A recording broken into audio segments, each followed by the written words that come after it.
Untuk geng-geng berkemping ke outdoor kan, korang kena ada satu ni, lampu luminate daripada tahan ni. Package dia kalau korang nak beli satu set pun boleh. Sebab apa, dengan satu lampu ni saja kita boleh pakai kat mana. Korang nak jadikan dia punya headlamp pun boleh. Dia ada bagi dia punya strap ni untuk ikatkan kat kepala.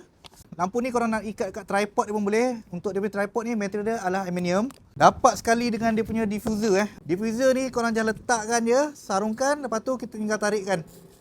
So dia akan grip. Lagi satu, korang akan dapat sekali dengan dia punya bracket mount tau. Boleh nak ikat kan dekat mana-mana kan, dekat kawasan besi ke. Bila korang tengah camping ke, nak ikat dekat meja camping korang boleh. Lepas tu lampu ni dia menggunakan bateri built-in. Bila bateri habis, korang boleh charge mula menggunakan charger kabel Type-C yang dibagi ni. Lepas tu dapat juga dengan satu carabiner ni lah. So dari segi mode dia dekat sebelah bawah ni ada satu button, kita on kan. Okey, ni mode pertama, mode white yang paling cerah. Mode kedua dia slow sikit.